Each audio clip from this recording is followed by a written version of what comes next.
మహాఘనుడును మన రక్షకుడునైన యేసుక్రీస్తు శ్రేష్టమైన నామమునకు మహిమ కలుగునుగాక. దేవునికి స్తోత్రం. హల్లెలూయా, హల్లెలూయా.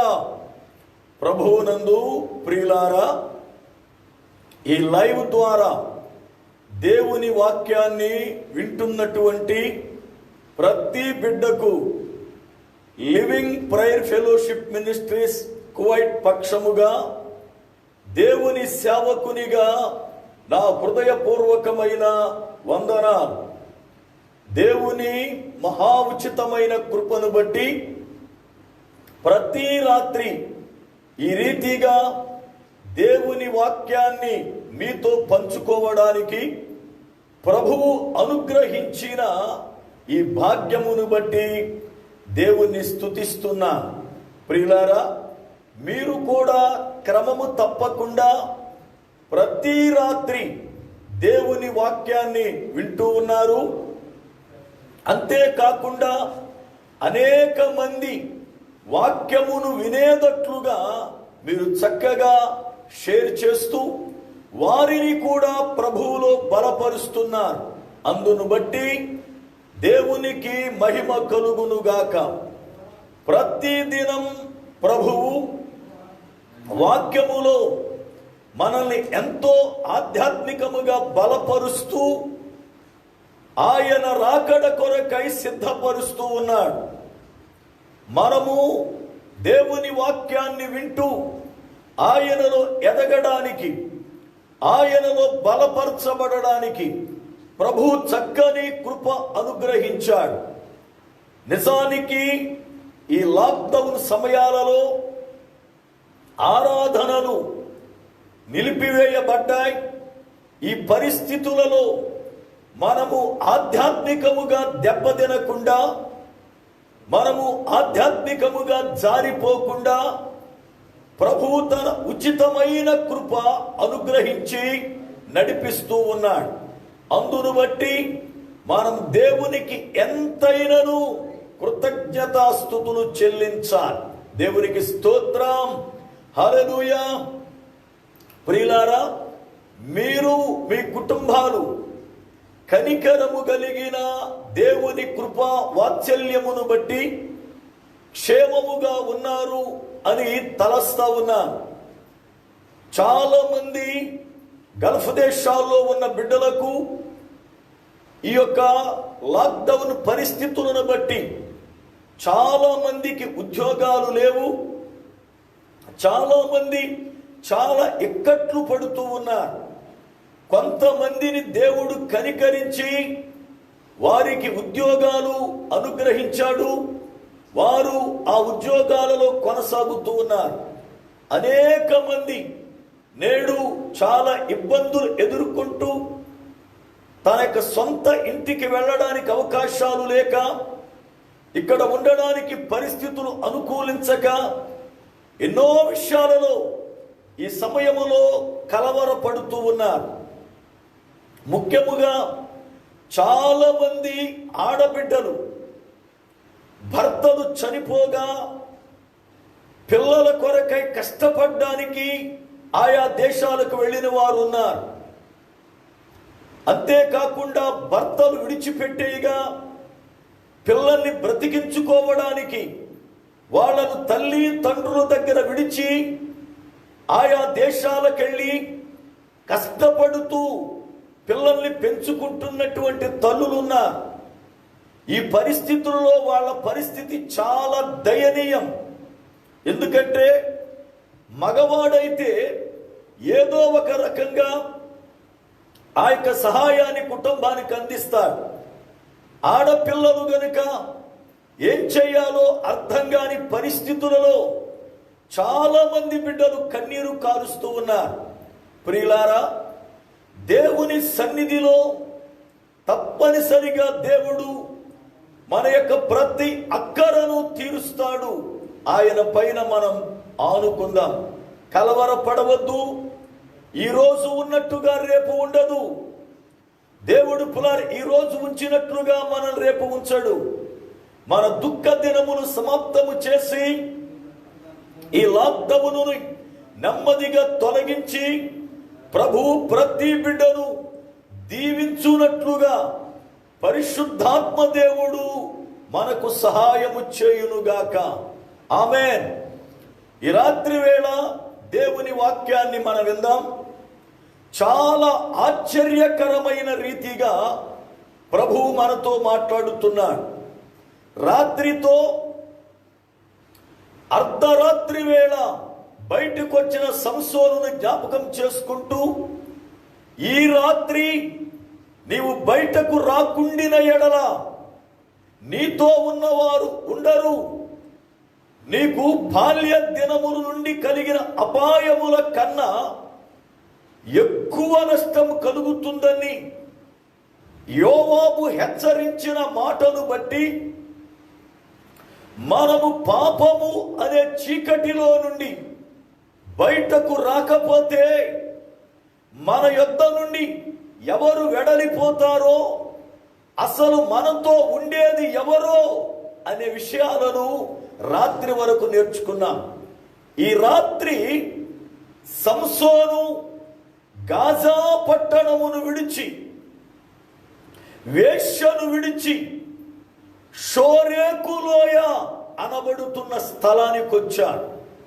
షోరేకులోయ అంటే అర్థమేమిటో, షోరేకులో ఏమి జరుగుతుందో, షోరేకులో ఎవరు ఉన్నారో ఈ రాత్రి కృపగల దేవుడు మనల్ని నడిపించబోతూ ఉన్నాడు. ప్రియులారా, ఉదయకాల వేళ వాట్సాప్ ద్వారా అందిస్తున్న వర్తమానాలు LPF అనే యాప్ ద్వారా అందిస్తున్నాం. ఒకవేళ ఇంకా ఎవరును ఆ యాప్ డౌన్లోడ్ చేసుకోకపోతే మీ ప్లే స్టోర్ నుండి ఆ యాప్ని డౌన్లోడ్ చేసుకోనండి. LPF అని మన లోగోతో ఆ యాప్ వస్తుంది.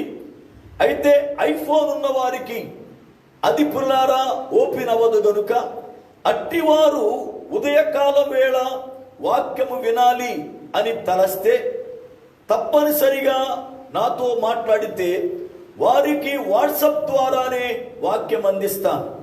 మీలో చాలా మంది నాతో మాట్లాడాలి అని ఫోన్ నెంబర్ లేదు అని పులారా కొంత ఇబ్బంది పడుతూ ఉన్నారు. గత 2-3 రోజుల క్రితం మన ఇండియా దేశం నుండి ఒక ఫ్యామిలీ నాతో మాట్లాడడానికి వాళ్ళు 2 నెలల మట్టి వాళ్ళు ప్రయత్నం చేస్తున్నారట. అయితే ఫోన్ నెంబర్ లేక చాలా ఇబ్బంది పడ్డారు. అయితే దేవుని కృప, వారికి తెలిసిన సోదరుడి ద్వారా వారు నాతో కాంటాక్ట్ అయి మాట్లాడారు. అందుకని నా ఫోన్ నెంబర్ చెబుతున్నాను. కువైట్ ఫోన్ నెంబర్, దానికే వాట్సాప్ ఉంది, IMO ఉంది, వైబర్ ఉంది. పులారా దాని ద్వారా మీరు నాతో మాట్లాడవచ్చు. ఆధ్యాత్మిక విషయాలలో ఏవైనా విషయాలు తెలుసుకోవాలి అన్నా, లేక సందేహాలు, నేనిచ్చిన వర్తమానములో ఏమైనా సందేహాలు ఉన్నా మీరు పులారా నిరభ్యంతరముగా వాటిని తెలుసుకోవచ్చు.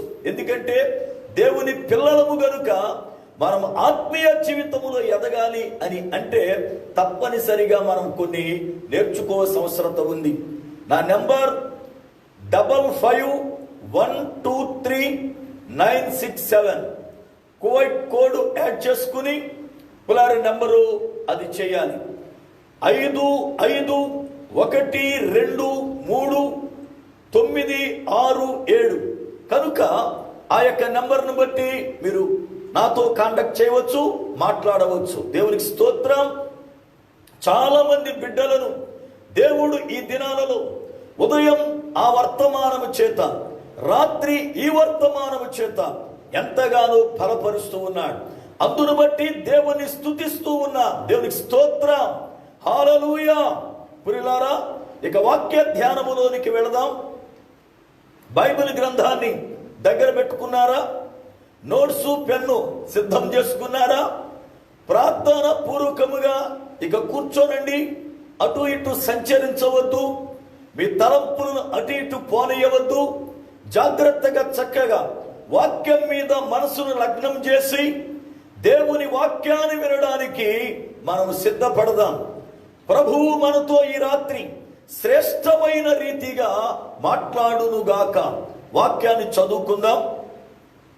న్యాయాధిపతుల గ్రంథము 16వ అధ్యాయము 4వ వచనం. న్యాయాధిపతుల గ్రంథము 16వ అధ్యాయము 4వ వచనం. పిమ్మట అతడు షోరేకు లోయలోనున్న దెలీలా అను స్త్రీని మోహింపగా. నా మాటలు గమనించాలి. పిమ్మట అతడు షోరేకు లోయలోనున్న దెలీలా అను స్త్రీని మోహింపగా. ప్రార్థన చేసుకుందాం. సర్వకృపానిధివగు పరమ తండ్రి, నీ శ్రేష్టమైన ఉన్నతమైన నామముకై స్తోత్రాలు వందనాలు చెల్లిస్తున్నాం. మీ అత్యంతమైన కృపను బట్టి దేవా, ఈ యొక్క రాత్రికాల వేళ దైవజనునిగా నన్ను మరుగుపరచి మా అందరితో కూడా మీరు మాట్లాడండి ప్రభువా. మీరు అక్కడ కొరకై సిద్ధపాటు దయచేయండి. అనేక మంది బిడ్డలు కృంగిన హృదయముతో ఉన్నారు, భారభరితమైన వేదనతో ఉన్నారు. వారుకున్న ఇరుకులను బట్టి, వారుకున్న ఇబ్బందులను బట్టి, వారుకున్న పరిస్థితులను బట్టి నాయన బిడ్డలు చింతతో నలిగిపోతూ ఉన్నారు. కరుణను చూపండి. వాక్యము ద్వారా ఆదరణ దయచేయండి. వాక్యము ద్వారా బలపరచండి. వాక్యము ద్వారా హెచ్చరించండి. నీ వాక్యము మాలో కార్యసిద్ధిని కలిగించుమని యేసు ప్రభు వారి శ్రేష్టమైన నామమున ప్రార్థిస్తున్నాను పరమ తండ్రి. ఆమేన్. ప్రభువునందు ప్రియులారా, దేవుని యొక్క లేఖనములో పిమ్మట అనే మాటతో ప్రారంభించారు. పిమ్మట అంటే తరువాత అని. దేని తరువాత అని అంటే సంసోను ఈ న్యాయాధిపతుల గ్రంథము 16వ అధ్యాయము 1వ వచనములో గాజాలోనికి వెళ్ళి వేశ్యనొక దానిని చూచి దాని దగ్గర ఉండగా ఆ యొక్క పులర రాత్రి వేళ బయలుదేరి బయటకు వచ్చేశాడు. కనుక రాత్రి బయటకు వచ్చిన పిమ్మట, అది అర్థం. రాత్రి బయటకు వచ్చిన పిమ్మట అతడు షోరేకు లోయలోనున్న అని సంబోధించాడు. అతడు అనగా సంసోను. జాగ్రత్తగా గమనించాలి. ఏ సంసోనును గూర్చి మనము ధ్యానిస్తున్నామో అతడు షోరేకు లోయలోనికి వెళ్ళాడు. జాగ్రత్తగా గమనించాలి. సంసోను అనగా అర్థం హెబ్రీ భాషలో సూర్యుడు అని అర్థం. సంసోను అనగా సూర్యుడు అని అర్థం. అనగా చీకటిని చీల్చుకొని, కారు మబ్బులను చీల్చుకొని సూర్యుడు బయటికి వచ్చినట్లుగా సంసోను వేశ్య సాంగత్యమును విడిచి అతడు సూర్యుడి వలె బయటకు వచ్చాడు. పరిశుద్ధ గ్రంథములో దేవుని పిల్లలైన వారిని వాక్యము సూర్యుడితో పోల్చింది. చూడండి వాక్యాన్ని. కీర్తనల గ్రంథము 110వ కీర్తన, కీర్తనల గ్రంథము 110వ కీర్తన 3వ చరణం. యుద్ధ సన్నాహ దినమున నీ ప్రజలు ఇష్టపూర్వకముగా వచ్చెదరు. నీ యవనస్తులలో శ్రేష్ఠులు పరిశుద్ధలాంకృతులై మంచువలే అరుణోదయ గర్భములో నుండి నీ యొద్దకు వచ్చెదరు. ప్రియులారా, పరిశుద్ధులైనటువంటి యవనస్తులు, దేవుని ప్రజలైన వారు అరుణోదయ గర్భం అనగా సూర్యుని యొక్క గర్భములో నుండి వచ్చినట్లుగా నీ యొద్దకు వస్తారు అని కీర్తనకారుడు దేవుణ్ణి స్తుతిస్తున్నాడు. అయితే దేవుణ్ణి ప్రేమించు వారిని, ఎవరైతే దేవునిని ప్రేమిస్తున్నారో వారు సూర్యుని వలె బలముతో వాళ్ళు ఉదయిస్తారని లేఖనం బోధిస్తుంది. చూడండి, న్యాయాధిపతుల గ్రంథము 5వ అధ్యాయము 31వ వచనం. న్యాయాధిపతుల గ్రంథము 5వ అధ్యాయము 31వ వచనం. యెహోవా నీ శత్రువులందరూ అలాగుననే నశించెదరు, ఆయనను ప్రేమించువారు బలముతో ఉదయించు సూర్యుని వలె నుందురు అని పాడిరి. ప్రియులారా, దేవుని లేఖనములో ఇశ్రాయేలీయులు దెబోరా పులార జయమును పొందిన తరువాత ఆ దేశ ప్రజలందరూ కలిసి దేవుని ఎదుట స్తుతి కీర్తన పాడుతూ ఉన్నారు. ఆ స్తుతి కీర్తనలో వారంటారు, ఆయనను ప్రేమించువారు అనగా దేవునిని ప్రేమించేవారు ఎలా ఉంటారు అనంటే బలముతో ఉదయించు సూర్యుని వలె ఉంటారు అని. బలముతో ఉదయించడం అంటే అర్థం, కారు మబ్బులు కమ్మినప్పుడు, చీకటి సూర్యుడిని కమ్మినప్పుడు ఆ చీకటి తెరలను చీల్చుకొని, కారు మబ్బులను చీల్చుకొని బయటకు వచ్చే సూర్యుడి వలె దేవుని పిల్లలు ఉంటారట. అయితే ఎవరు ఆ యొక్క సూర్యుడి వలె ఉంటారు? అందరునా? కాదు, ఆయనను ప్రేమించేవారు. ఎవరు ఆయన్ని ప్రేమిస్తున్నవారు? ఈ రోజున అనేక మంది చెబుతారు, మేము దేవుణ్ణి ప్రేమిస్తున్నాం. ఎలా చెప్పగలను అంటే, ఎప్పుడు ప్రార్థన మానం మేము, మంచిది. ఎప్పుడు వాక్యం చదువుతాం, మంచిది. ఎప్పుడు కూడా పాటలు పాడుతాం, మంచిది. అయితే పులారా, దేవునిని ప్రేమించడం అంటే పాటలు పాడడం కాదు. దేవునిని ప్రేమించడం అంటే మందిరానికి పోవడం కాదు. దేవునిని ప్రేమించడం అంటే ప్రార్థించడం కాదు. దేవునిని ప్రేమించడం అంటే పులారా వాక్యము నావలే బోధించడం కాదు. దేవునిని ప్రేమించడం అంటే పులారా ఉపవాసం ఉండడం కాదు. దేవునిని ప్రేమించడం అంటే కానుకివ్వడం కాదు. దేవునిని ప్రేమించిన వాడు ఎలా ఉంటాడు? అది ఆ రీతిగా నడిచేవాడు దేవుణ్ణి ప్రేమించేవాడు. దేవుణ్ణి ప్రేమించేవాడు ఎలా ఉంటాడు? వాక్యాన్ని ఒక్కసారి చూద్దాం. యోహాను సువార్త 14వ అధ్యాయము, యోహాను సువార్త 14వ అధ్యాయము 15వ వచనం, అలాగునే 21వ వచనం మరియు 23వ వచనం, 3 వచనాలు చదువుతున్నా. యోహాను సువార్త 14వ అధ్యాయం 15వ వచనం, 21వ వచనం, 23వ వచనం చూడండి. మీరు నన్ను ప్రేమించిన ఎడల నా ఆజ్ఞలను గైకొందురు. 21వ వచనం, నా ఆజ్ఞలను అంగీకరించి వాటిని గైకొనువాడే నన్ను ప్రేమించువాడు.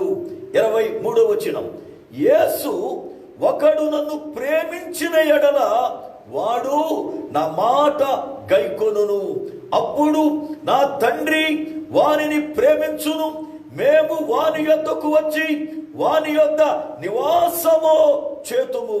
నన్ను ప్రేమింపని వాడు నా మాటలు గైకొనడు.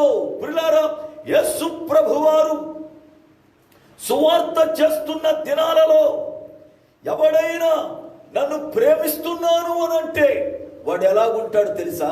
నన్ను ప్రేమించేవాడు నా ఆజ్ఞలు గైకుంటాడు అని చెప్పాడు. అనగా యేసు ప్రభుని ప్రేమించేవాడు దేవుని పిల్లారా ఆజ్ఞలను గైకుంటాడు అని, అనగా యేసు ప్రభు వారి ఆజ్ఞలు గైకుంటాడు అని యేసు ప్రభు వారు చెప్పాడు. అయితే మనలో చాలా మంది ఏమనుకుంటున్నారంటే, నేను యేసు ప్రభుని ప్రేమిస్తున్నా. ఎలా చెప్పగలం? రోజు వాక్యం చదువుకుంటున్నాను, ప్రార్థన చేసుకుంటున్నాను, బాప్తిస్మము పొందాను, ఏ రోజును కూడా దైవ సన్నిధి మారననుకుంటాం. పులారా, మంచిదే, రోజు వాక్యం చదువుతున్నావు, ప్రార్థన చేసుకుంటున్నావు, దైవ సన్నిధి ఏ రోజున మారలేదు. దేవుని యందు పులారా ఏంటి భయం కలిగి ఉన్నావు, భక్తి కలిగి ఉన్నావు. అయితే ఆయన ఆజ్ఞలను నెరవేరుస్తున్నావా? యేసు ప్రభువు చెప్పారు, నా ఆజ్ఞలను వాడు నెరవేరుస్తాడు, నా ఆజ్ఞలను గైకొంటాడు, నా ఆజ్ఞలను బట్టి వాడు నడుస్తాడు, నన్ను ప్రేమించేవాడు నా మాట వింటాడు అని చెప్పాడు. ఈ రోజున యేసు ప్రభువు వారి మాట మనలో వినేది ఎంతమంది? ఆ సేవకుడు చెప్పాడని ఆ సేవకుడు మాట వింటున్నాం, ఈ సేవకుడు చెప్పాడని ఈ సేవకుడు మాట వింటున్నాం. మాది ఈ సంఘము గనుక మా సిద్ధాంతం మాట వింటామని సిద్ధాంతాల మాట వింటున్నాం. కానీ పులారం యేసు చెప్పిన మాట వినేవాడు కనబట్టలే. చాలా మంది యేసు మాటకు బదులుగా వేరే మాటలు పులారా వింటూ ఉన్నారు, గాని యేసు ప్రభు వారు చెప్పిన మాట వింటల్లా. జాగ్రత్తగా గమనించాలి. యేసుని ప్రేమించువాడు ఎవడు అనంటే యేసయ్య ఆజ్ఞలను గైకొనేవాడు. ఇక్కడ ఒక చిన్న మాట చెబుతా. మీలో చాలా మంది యేసయ్య ఆజ్ఞలు అనగానే పరమ తండ్రి అయిన దేవుడు ఇశ్రాయేలీయులకు ఇచ్చిన 10 ఆజ్ఞలు అనుకుంటారు. 10 ఆజ్ఞలు ఇశ్రాయేలీయులకు తండ్రి యొక్క దేవుడిచ్చాడు.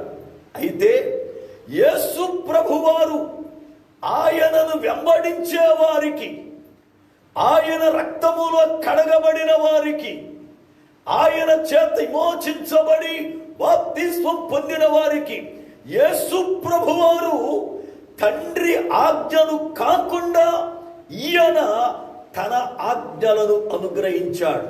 అంటే ఆజ్ఞలు, తండ్రి ఆజ్ఞలు వేరు, యేసు ప్రభువారి ఆజ్ఞలు వేరు. ఈ రెండు ఒకటి కాదు. చాలా మందికి సంగతి తెలియదు. తండ్రి ఆజ్ఞలు వేరు, యేసు ప్రభువారి ఆజ్ఞలు వేరు. యేసు ప్రభువారు చెప్పిన మాట, నన్ను ప్రేమించువాడు నా తండ్రి ఆజ్ఞలు గైకుంటాడు అని చెప్పలే. నన్ను ప్రేమించేవాడు నా ఆజ్ఞలు గైకుంటాడు. యేసు ప్రభువారికి కూడా ఆజ్ఞలున్నాయా? చూడండి వాక్య గ్రంథమును. యోహాను సువార్త 15వ అధ్యాయము 10వ వచనం. యోహాను సువార్త 15వ అధ్యాయము 10వ వచనం. నేను నా తండ్రి ఆజ్ఞలు గైకొని ఆయన ప్రేమయందు నిలిచియున్న ప్రకారము మీరును నా ఆజ్ఞలు గైకొనిన ఎడల నా ప్రేమయందు నిలిచియుందురు.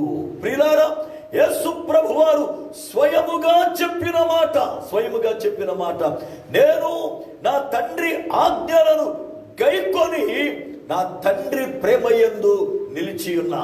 అయితే ఎవడైనా నా ప్రేమయందు నిలిచి ఉండాలి అని అంటే వాడు నా ఆజ్ఞలను గైకొనాలి.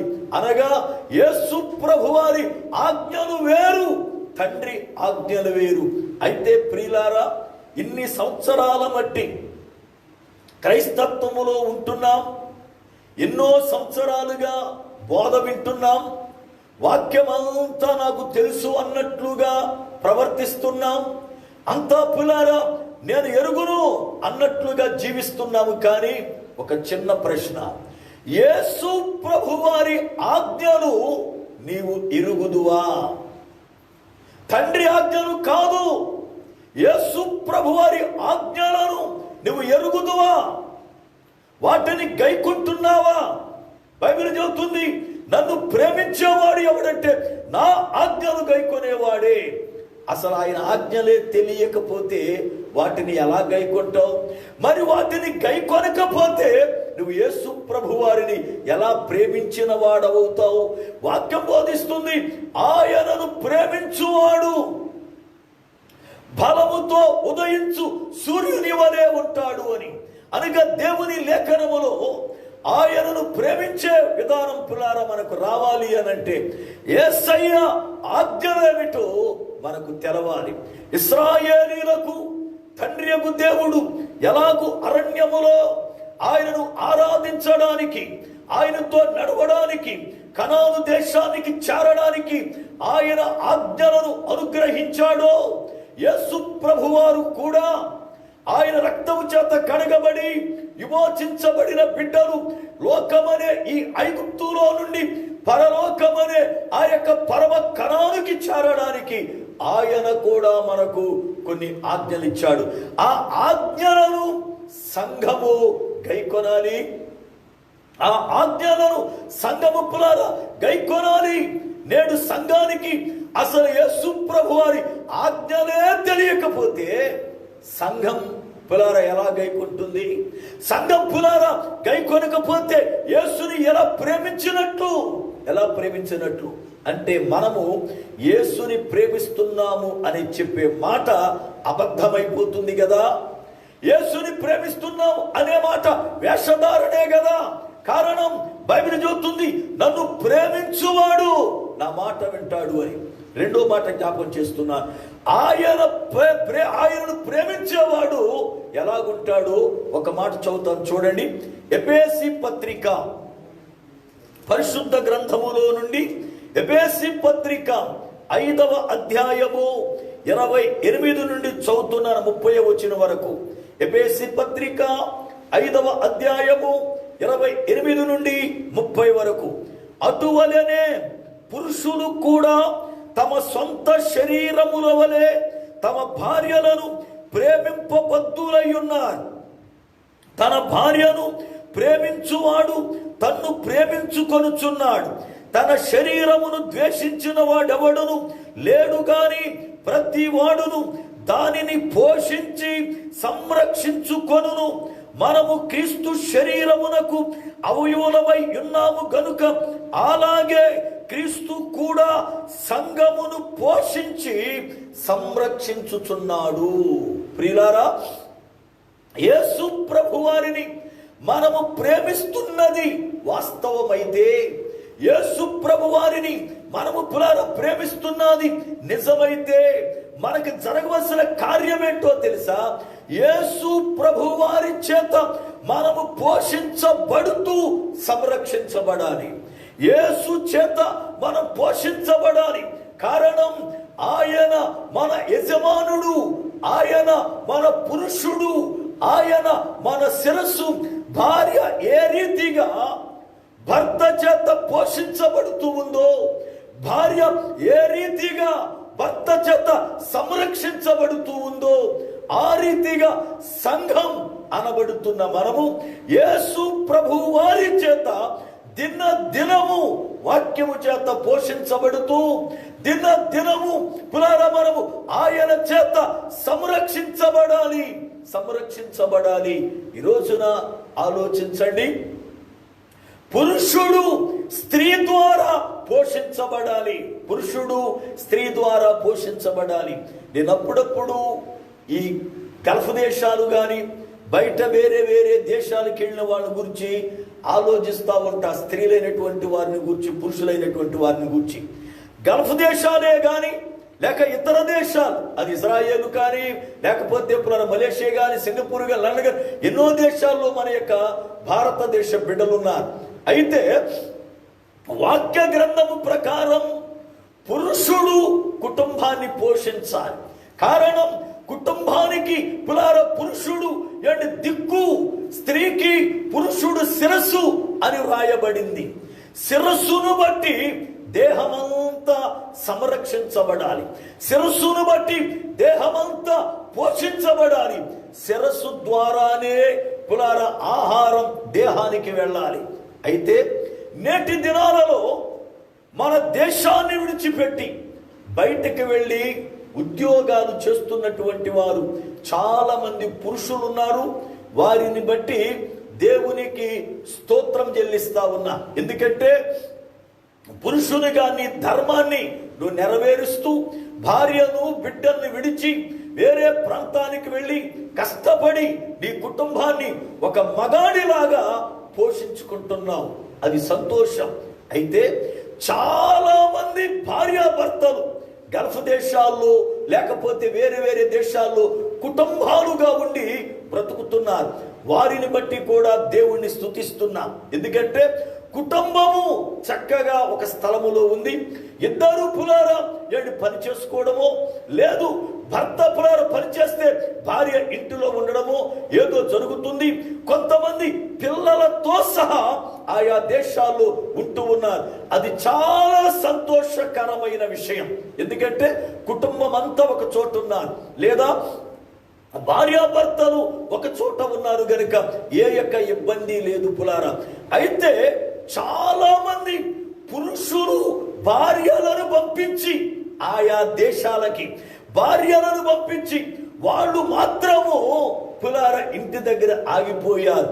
ఇది వాక్యానికి వ్యతిరేకమైన పని. వాక్యానికి వ్యతిరేకమైన పని. నేను జ్ఞాపం చేస్తున్నాను, ఎలాంటి వయసున్న బిడ్డలు వేరే దేశాలకు వెళ్ళి ఆడపిల్లలు కష్టపడవచ్చు. ఎందుకంటే నేడు బయట దేశాలకు వెళ్ళిన ఆడపిల్లల జీవితాలు 100కి 80% నాశనమైపోయాయి. 80% నాశనమైపోయాయి. అందుకే దైవజనుడిగా చెబుతున్నా, ఏ వయసులో ఉన్న స్త్రీ, ఎలాంటి స్త్రీ బయట దేశాలకు వెళ్ళి కష్టపడవచ్చు, కుటుంబాన్ని పోషించుకోవచ్చు, ఇది తెలవాలి. చాలా మంది భర్తలకి కాళ్ళు చేతులు బాగుంటాయి, ఆరోగ్యం బాగుంటుంది, వాడు మాత్రం ఇంటికాడ కూర్చుని భార్యను పంపిస్తాడు వేరే దేశాలకి. పురుషుడు పోషించాలి. పురుషుడు ఒకవేళ అనారోగ్యముతో ఉన్నాడా, పురుషుడు ఒకవేళ కాలు చేయబడిపోయినోడా, ఒకవేళ పురుషుడు ఏంటి లేవలేనోడా, అలాంటి పరిస్థితుల్లో కుటుంబాన్ని పోషించవలసిన రెండో వ్యక్తి భార్య గనక భార్య వెళ్ళి కష్టపడడం న్యాయం. పురుషుడికి అన్నీ ఉండి, అవయాలన్నీ చక్కగా ఉండి, ఆరోగ్యము చక్కగా ఉండి, భార్య ఇతర దేశాలకు వెళ్ళి కష్టపడుతూ ఉంటే ఇంటికాడ చాలా మంది పురుషులు పనికి మారినోళ్ళలాగా, వాడు కష్టపడడు, భార్య ఎప్పుడు డబ్బులు పంపిస్తుందా చూడడం, ఆ డబ్బుల్ని తాగేయడం, లేకపోతే వీడు రాజకీయాల్లో నాయకుని వెనకాల తిరగడం, లేకపోతే వ్యర్థమైన పనులు చేయడం, లేదంటే దేన్నో దాని ఇంటికాడ పెట్టి కూర్చోవడం, చివరాఖరికి వాడి జీవితం నాశనం అయిపోతుంది. ఇక్కడేమో ఆడపిల్ల పిల్లలను వదిలిపెట్టి, భర్తను వదిలిపెట్టి, కుటుంబాన్ని వదిలిపెట్టి పొరుగు దేశంలో ఉండి కష్టపడుతూ ఉంటే వాడు మగాడై కుటుంబాన్ని పోషించవలసి ఉండగా వాడేమో ఆడదానిలాగా ఇంటికాడ కూర్చుంటున్నాడు. వాడేమో పంపించిన డబ్బులు పంపించినట్లు సర్వనాశనం చేస్తా ఉన్నాడు. ఇవాళ ఆలోచించండి, గల్ఫ్ దేశాలు కానీ లేక ఇతర దేశాలకు కానీ వచ్చిన పిల్లలు ఎందుకు నాశనం అయిపోయారు చెప్పనా?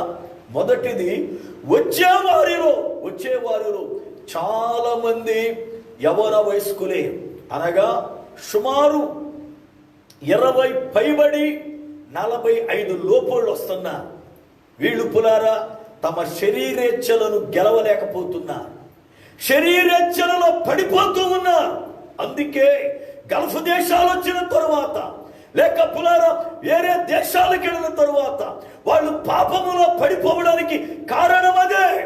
భర్త దగ్గర ఉండవలసిన వయసు అది, పిల్లల దగ్గర ఉండవలసిన వయసు అది. కానీ వాళ్ళు బయటికి వెళ్ళడం వల్ల చాలా అపాయాన్ని ఎదుర్కొంటున్నారు. ఒకవేళ మనసు అనే నడుము కట్టుకుందామన్నా వాళ్ళకున్న పరిస్థితులు వాళ్ళని నాశనం చేస్తా ఉన్నాయి. చాలా మంది భర్తలను కోల్పోయిన వాళ్ళు ఉన్నారు. యవ్వన వయసులోనే భర్తలు చనిపోయారు.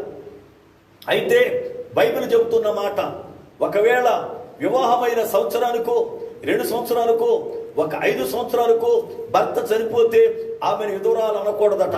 బైబిల్ చెబుతుంది, ఒక స్త్రీని విధవరాలు అనాలి అంటే 60 సంవత్సరాలు పైబడాలట. 60 సంవత్సరాలు దాటిన ఆమెను విధవరాలు అనాలి. కానీ ఆ లోపు ఏ స్త్రీ ఒకవేళ పెనిమిటి చనిపోయినా విధవరాలు అనకూడదు. ఎందుకో తెలుసా? ఒకవేళ ఆమె మనసు మార్చుకొని శరీర వాంఛనకు లోబడి ఒకవేళ మరలా వివాహం చేసుకుంటదేమో, అందుకే అనవద్దు అన్నాడు. చూడండి వాక్యాన్ని, తిమోతికి వ్రాసిన మొదటి పత్రిక 5వ అధ్యాయము 9వ వచనం నుండి చదువుతున్నా. తిమోతికి వ్రాసిన మొదటి పత్రిక 5వ అధ్యాయము 9 నుండి చదువుతున్నాను. 60 ఏండ్ల కంటే తక్కువ వయసు లేక ఒక్క పురుషునికే భార్య అయి సత్క్రియలకు పేరు పొందిన విధవరాలు పిల్లలను పెంచి పరదేశులకు ఆతిథ్యమిచ్చి పరిశుద్ధుల పాదములు కడిగి శ్రమపడు వారికి సహాయము చేసి ప్రతి సత్కార్యము చేయ భూను కొనినదైతే ఆమెను విధవరాండ్ర లెక్కలో చేర్చవచ్చును. ఎవరిని?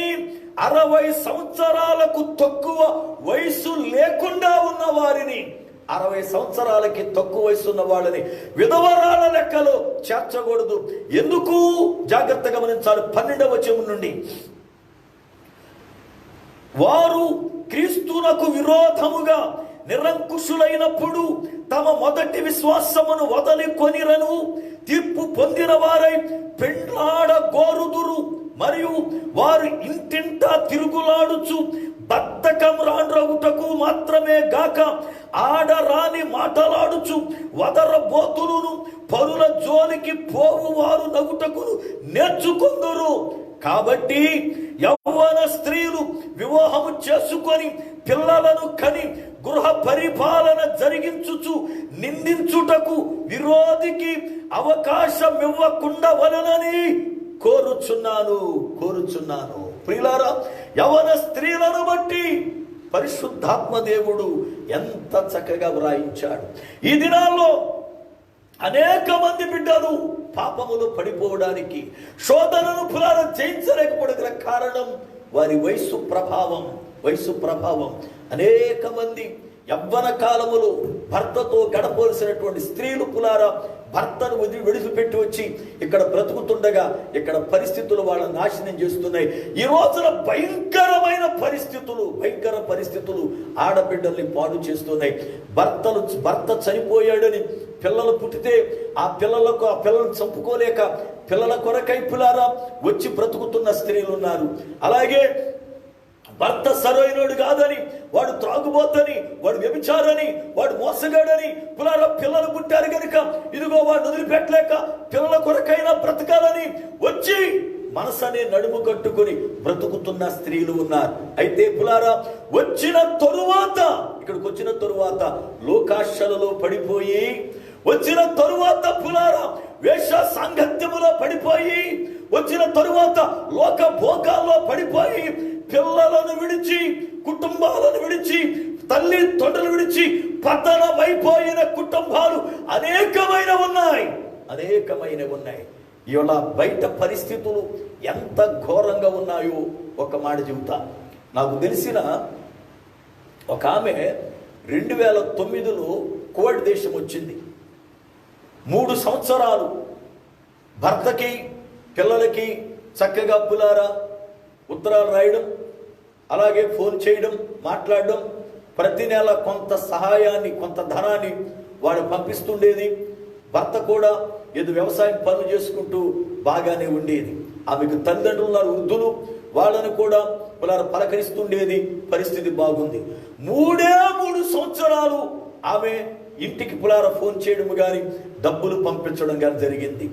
ఇక తిరిగి 2019 వచ్చే వరకు ఆమె అసలు బ్రతికి ఉందో చచ్చిపోయిందో కూడా తెలవదు ఎవరికి.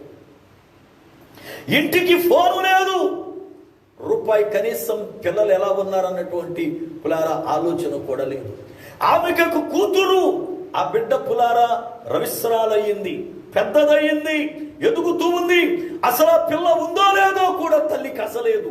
ఆ పిల్లలు ఒకవేళ పిల్లలు కోడి దేశంలో ఆమెను గురించి ఎంక్వైరీ చేస్తే ఎవడూ చెప్పే పరిస్థితి లేదు. అయితే జరిగిన పరిస్థితులు ఏంటి తెలుసా? ఆమె చేస్తున్న స్థలములో నుండి బయటకు వచ్చేసి పాస్పోర్ట్ పులార పోగొట్టుకుని ఎక్కడో దొంగచాటున బ్రతుకుతూ ఒకడ పంచన చేరింది.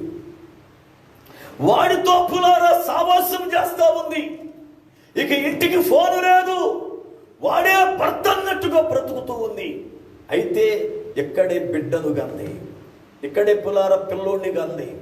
ఇంటికాడ ఏమో చనిపోయిందో బ్రతికిందో తెలియనటువంటి భయంకరమైన పరిస్థితి. ఆ తల్లిదండ్రులు, నేను ఇండియా వెళ్ళినప్పుడల్లా నా దగ్గర కన్నీరు గార్చేవాడు వృద్ధులు వాళ్ళు. అయ్యా మా పిల్ల కోయింట్లోనే ఉందండి, ఒకసారి మీరు అక్కడ ఉన్నారు కదా ఎంక్వైరీ చేయండి. ఆ పిల్ల డీటెయిల్స్ ఇచ్చారు. ఇస్తే పిల్లలు ఎంక్వైరీ చేస్తే అసలు ఆ పిల్ల డీటెయిల్సే అద్దుపట్టలేదు. కొందరు ఇప్పుడు ఏమి ఇక్కడ ఉండలేదండి, కొంతమంది తెలియదండి అని, కొంతమంది ఫోన్ నెంబర్ తెలని, కొంతమంది ఇలాగున పులారా ఏడి ఆచూకీ కోసం ప్రయత్నం చేసినా కూడా అందలేదు.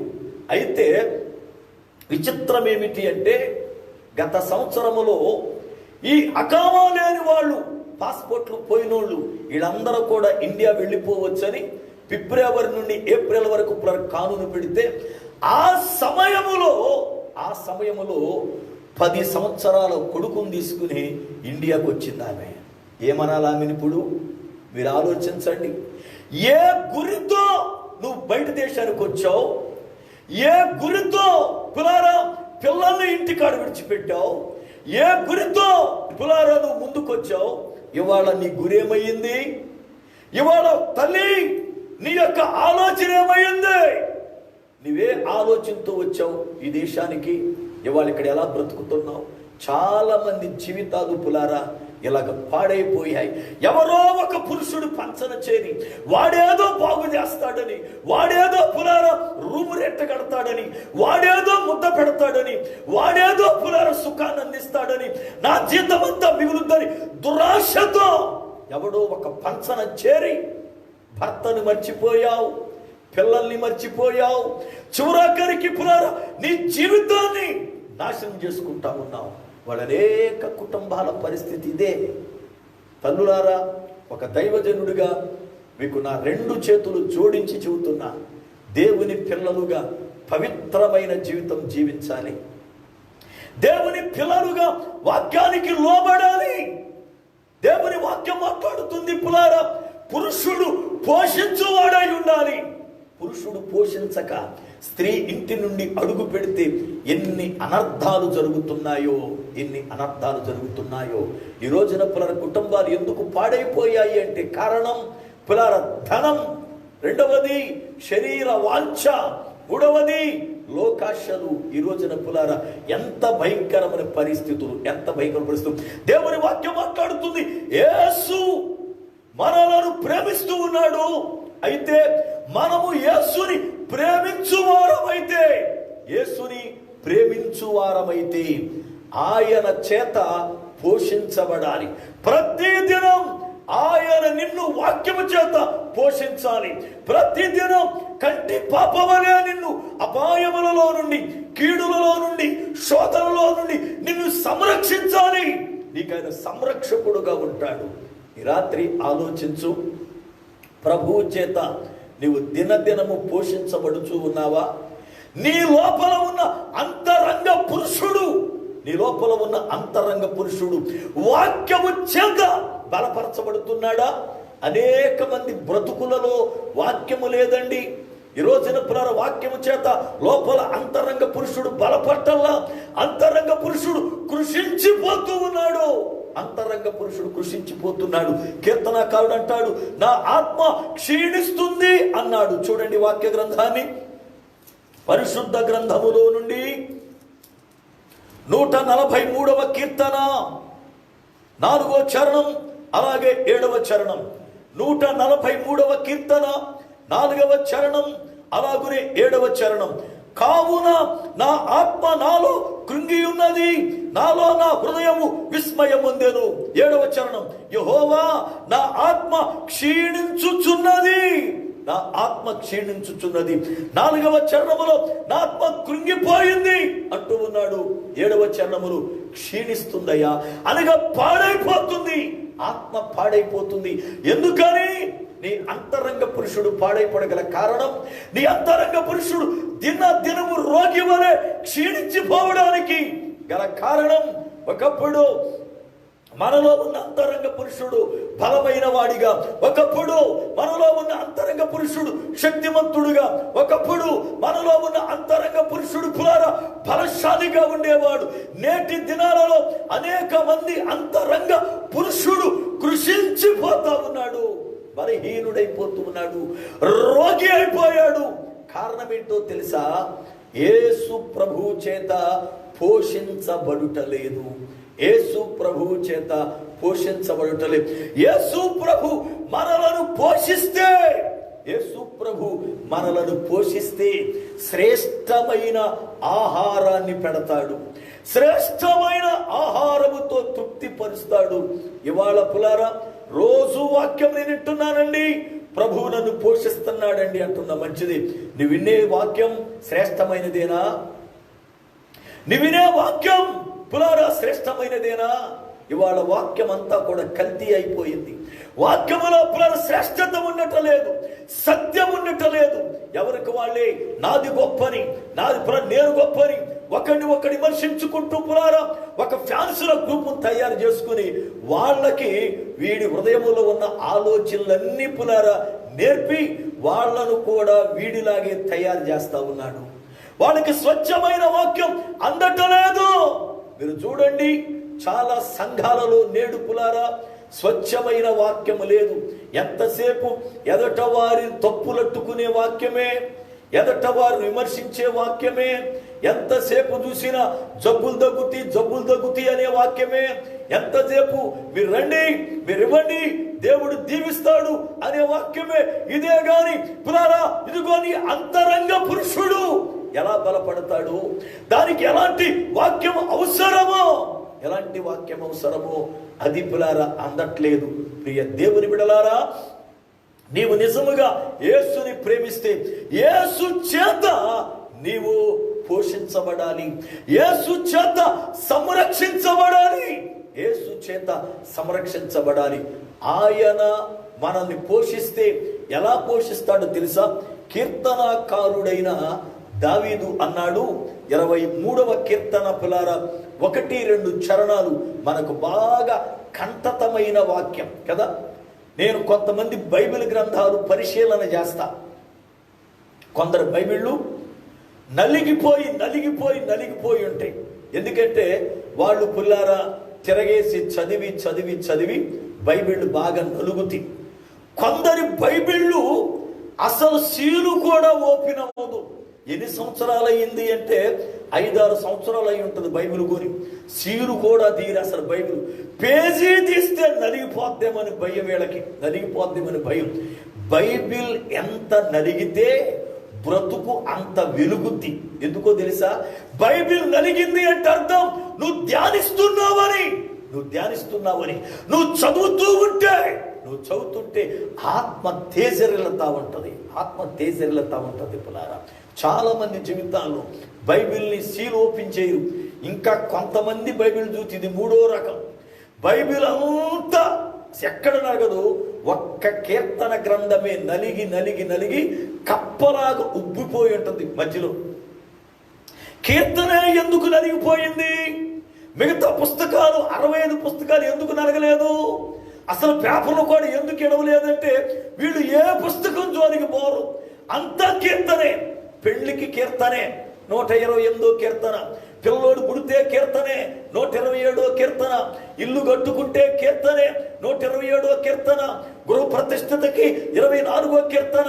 పులారా ఎవడైనా చస్తే కీర్తనే 90వ కీర్తన, సస్తే కీర్తన, పుడితే కీర్తన, పెళ్ళైతే కీర్తన. పులారా ఏమండి ఆ యొక్క కార్యాలు శుభకార్యాలు జరిగితే కీర్తన. అన్నిటికీ పాస్టర్ గారు కీర్తన చెప్పి మనోడు తిరగేసి ఈ సొల్లంతా బైబిల్ కట్టించి ఆ కీర్తన మాత్రమే ఉబ్బిపోయి ఉంటుంది. ఇంకే పుస్తకం ఓపెన్ అది వాళ్ళకి. అసలు కొంతమందికి పుస్తకాల పేర్లు కూడా ఎక్కడున్నాయో తెలియని మహానుభావులు ఉన్నారు చాలా మంది. దేవునికి స్తోత్రం.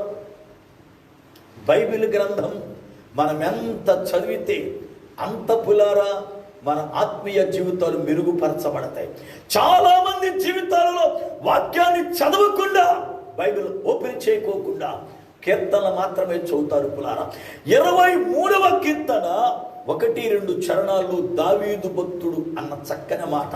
యెహోవా నా కాపరి, నాకు లేమి కలుగదు.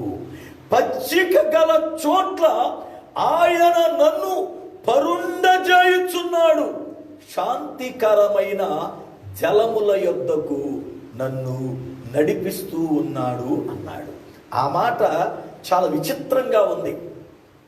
ఎందుకంటే పచ్చిక గల చోట్లకి మేపడానికి నడిపించాలి, శాంతికరమైన జలముల దగ్గర త్రాగి సేద తీర్చుకోవడానికి పరుండి ఉండాలి.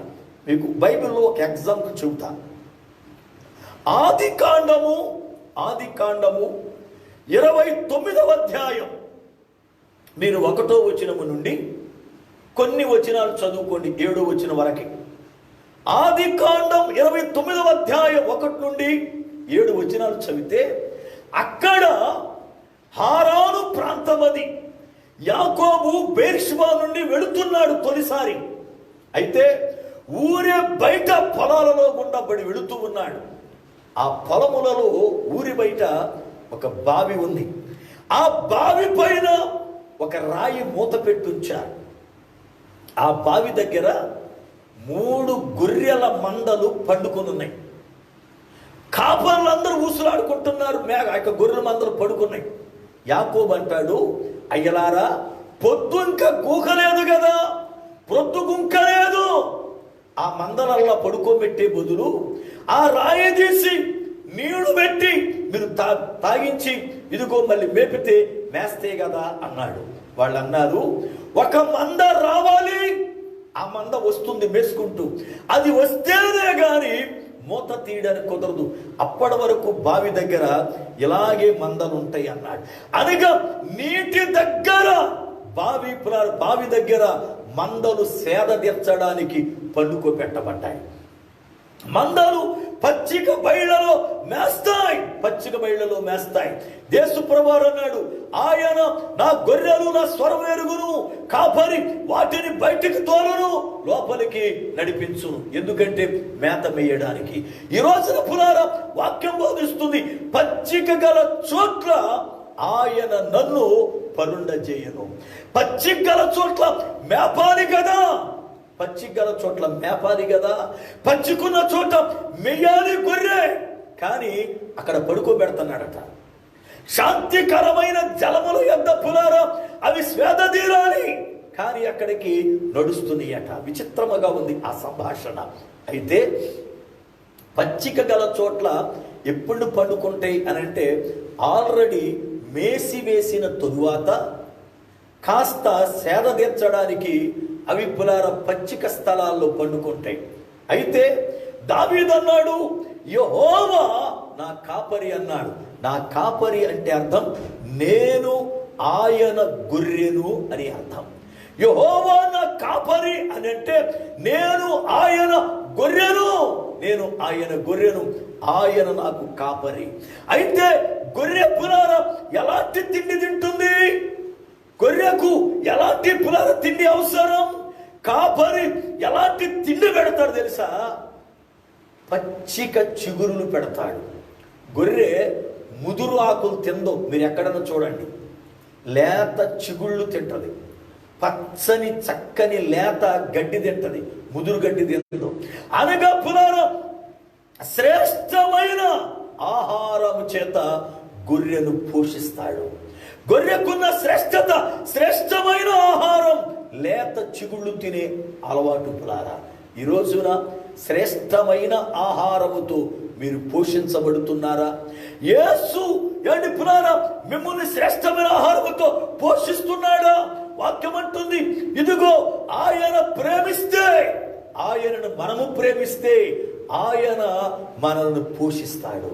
ఒక పురుషుడు ఎలాగ స్త్రీని పోషించాలో అలాగే సంఘమనే స్త్రీని పరమ పురుషుడైన ప్రభువు పోషించి సంరక్షించాలి. నేటి దినాల్లో పులారా పోషణ లేదు, అందుకే ఆత్మీయత నాశనం అయిపోతుంది. సంఘాలలో పులారా వాక్యము చేత దైవజనుని ద్వారా దేవుడు పోషించాలి మనల్ని. కానీ నేటి దినాల్లో పులారా పోషణ లేక జీవితాలు పులారా వడిలిపోతున్నాయి, ఆత్మీయ జీవితాలు కృషించిపోతున్నాయి, ఆత్మీయ జీవితాలు పాడైపోతున్నాయి. బైబిల్ బోధిస్తుంది, ఆయనను ప్రేమించువారు ఉదయించు సూర్యుని వలె బయలుదేరి వచ్చుదు, అరుణోదయ గర్భములో నుండి వారు బయటకు వస్తారని. సూర్యుడు అని పేరు కలిగిన సంసోను పులారా చీకటిలో నుండి, వేష సాంగత్యములో నుండి, శత్రువుల చేతిలో పడకుండా ఆయన రాత్రి వేళ బయలుదేరి సూర్యుడు వలె వెలుగులోనికి వచ్చేసాడు. ఈ రోజున ప్రియ దేవుని బిడలారా, మన ఆత్మీయ జీవితములో మనము కూడా సంసోను వలె, సూర్యుడి వలె చీకటిని చీల్చుకొని, పాపాన్ని పులారా చీల్చుకొని మనము సూర్యుడి వలె బయటికి వద్దాం. సూర్యుడు ప్రకాశించినట్లుగా మన వెలుగు ప్రకాశింపచేసి అనేక మందికి మనము వెలిగిద్దాం. సంసోను అక్కడ నుండి బయలుదేరి పులారా షోరేకు లోయలోనికి వచ్చాడు. లోయ అంటే ఏమిటి అసలు? దేనిని లోయ అంటారు? ఆ ఒక్క మాట చెప్పి వాక్యాన్ని ముగిస్తాను. రేపు రాత్రి దాని యొక్క కొనసాగింపు మనం చూద్దాం. లోయ అనగా ఒక ఎత్తైన కొండ నడిమికి చీలిపోయి ఆ కొండ అటు ఇటు జరిగి మధ్యలో గాడి ఏర్పడితే ఆ గాడిని లోయ అంటారు. జకరియా గ్రంథము 14వ అధ్యాయం 4వ వచనం మీరు చదువుకోనండి. జకరియా గ్రంథం 14వ అధ్యాయం 4వ వచనం చదివితే, యేసు ప్రభు ఏ ఒలివల కొండ మీద నుండి ఎత్తబడ్డాడో ఆ ఒలివల కొండ మీదకి ఆయన 1000 ఏళ్ల పరిపాలన చేయబోయే ముందు అడుగు పెడతాడు. ఎప్పుడైతే అడుగు పెట్టాడో ఆ కొండ పగిలినట్లుగా దడేల్మని 2 పీసులుగా పగిలిపోద్ది. కొండ సగము దక్షిణ భాగానికి, సగము ఉత్తర భాగానికి, తూర్పు భాగానికి జరిగితే మధ్యలో విశాలమైన లోయ ఒకటి ఏర్పడుతుంది. ఆ లోయలో హర్మగిద్దోను యుద్ధం జరిగేటువంటి పరిస్థితులు ఉన్నాయి. అయితే లోయ అనగా ఒక ఎత్తైన కొండ నడిమికి బద్దలై మధ్యలో గాడి ఏర్పడితే ఆ గాడి పేరు లోయ. అయితే లోయ దేనికి సాదృశ్యము అని అంటే యేసు ప్రభువారికి సాదృశ్యం. లోయ యేసు ప్రభువారికి సాదృశ్యం. ఏమి కారణం అంటే బైబిల్ గ్రంథంలో యేసు ప్రభువారిని దేవుని దావీదు భక్తుడు నా కొండ అని కొనియాడాడు. కీర్తన గ్రంథం 31వ కీర్తన 3వ చరణం మనం చదివినప్పుడు కీర్తన గ్రంథం 31:3 అంటాడు, నా కొండయు నా కోటయు నీవే. అనగా దేవునిని నా కొండ అని కొనియాడాడు. కొండ అయిన ఆ పరమ ప్రభు, కొండ అయిన ఆ యేసు ప్రభు మానవాడిగా లోకములో జన్మించి మన సర్వ మానవాళి పాప పరిహారార్థమై గొల్గొతా కొండ పైన వేలాడినప్పుడు సాయంత్రమగుతూ ఉండగా వీడు చచ్చాడో లేదో చూస్తానని చెప్పి బళ్ళెము కలిగిన ఒక బంటు వెళ్ళి కొండ అయిన ప్రభువు యొక్క నడిమి భాగం అనగా డొక్కలో బళ్ళెముతో పొడిస్తే కొండ నడిమికి చీరినట్లుగా యేసు దేహం నడిమి భాగాన చీరి రక్తము నీరు అంత కింద ఒలికిపోయింది. ఆ గాయమే క్రీస్తు లోయ. ఆ లోయలో నుండి పుట్టింది దేవుని సంఘం. ఆ లోయలోని నుండి ఉద్భవించింది దేవుని సంఘం. లోయ అనగా చీల్చబడిన గాయం. ఇప్పుడు పులారా, సంసోను చీకటిలో నుండి బయలుదేరి ఎక్కడికి వచ్చాడు తెలుసా? చీల్చబడిన క్రీస్తు గాయములోనికి వచ్చాడు. చీల్చబడిన లోయలోనికి వచ్చాడు. లోయలో ఏముందో తెలుసా? దలీలా. లోయలో దలీలా ఉంది. లోయ ఏమిటో, షోరేకు అనగా అర్థం ఏమిటో, దలీలా అంటే అర్థం ఏమిటో రేపు రాత్రి మనం ప్రార్థన పూర్వకంగా ధ్యానం చేద్దాం. ఈ రాత్రి సంసోను వలె రక్షించబడిన మనము క్రీస్తు గాయమయ్యున్న లోయలోనికి వెళదాం. అది మన దాగుచోటు. ఎందుకో తెలుసా? పరమగీతముల గ్రంథము 2వ అధ్యాయము 1వ వచనం చదువుతున్నప్పుడు పరమగీతముల గ్రంథము 2వ అధ్యాయం 1వ వచనం అంటాడు, నేను షారోను పొలములో పూసిన పుష్పం వంటి దానను, లోయలలో పుట్టిన పద్మం వంటి దానను. ఎక్కడ పుట్టావు సంగమా? ఓ విశ్వాసి, నువ్వెక్కడ పుట్టావంటే లోయలో. ఏ లోయ? క్రీస్తు అనబడుతున్న లోయలో పుట్టాను నేను. ఈ రోజున ప్రియ దేవుని బిడ్డలారా, క్రీస్తు గాయములో నుండి జన్మించిన మనము క్రీస్తు రక్తము చేత కడగబడి రాకడకు సిద్ధపడదాం. ప్రార్థన చేసుకుందాం. ప్రార్థన. సర్వకృపానిధివగు పరమ తండ్రి, నీ శ్రేష్టమైన ఉన్నతమైన నామమునకై స్తోత్రాలు వందనాలు చెల్లిస్తున్నాను. నీ అత్యంతమైన కృపను బట్టి దేవా, ఈ రాత్రి కాల వేళ ఎన్నో విషయాలు మాతో చాలా స్పష్టంగా మాట్లాడారు ప్రభువా.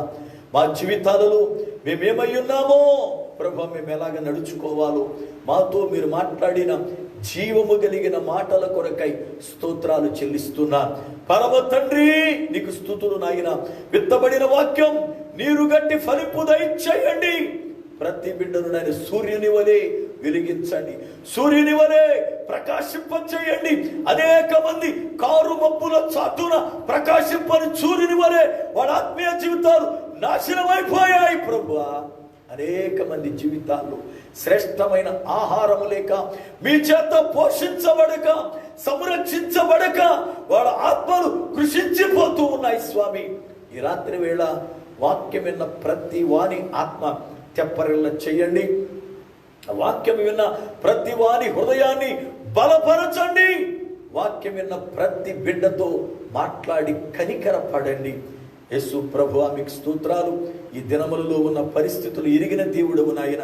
కనుక పరిస్థితులన్నిటినీ జ్ఞాపకం చేసుకుని ప్రతి బిడ్డ జీవితములో మీ దీవెన, మీ ఆశీర్వాదము, మీ కాపుదల అనుగ్రహించుమని యేసు ప్రభువారి శ్రేష్టమైన నామమున ప్రార్థిస్తున్నాను పరమ తండ్రి, ఆమేన్. మన పరమ తండ్రి అయిన దేవుని ప్రేమ, ఆయన కుమారుడైన యేసు ప్రభువారి కృప, పరిశుద్ధాత్మ దేవుని యొక్క అన్యోన్యమైన సహవాసము, ఆయన సన్నిధి మనకును సకల పరిశుద్ధులకును సదాకాలము తోడయుండి నడిపించునుగాక. ఆమేన్, ఆమేన్, ఆమేన్. ప్రియులారా, మీ అందరికీ యేసుక్రీస్తు నామములో నా హృదయపూర్వకమైన వందనాలు. దేవుని మహా ఉచితమైన కృపచేత, ప్రభు ఎంతో శ్రేష్టమైన వాక్యము చేత దినము మనలను బలపరుస్తున్నాడు. ఎంతో ఆధ్యాత్మిక లోతుల్లోనికి ఎన్నడూ విననటువంటి శ్రేష్టమైన సంగతుల చేత మనల్ని ఆయన పులారా నడిపిస్తున్నాడు. కనుక ప్రతిదినం వాక్యం వినండి. దినములు చెడ్డవి గనుక అజ్ఞాని వలె కాక జ్ఞాని వలె ఉండడానికి మనం సిద్ధపడదాం.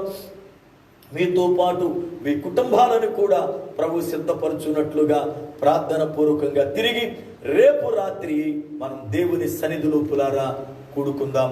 అప్పటి వరకు పరిశుద్ధాత్మ దేవుడు మనను తన రెక్కల క్రింద భద్రపరచునుగాక. ఆమేన్, ఆమేన్. అందరికీ వందనాలు.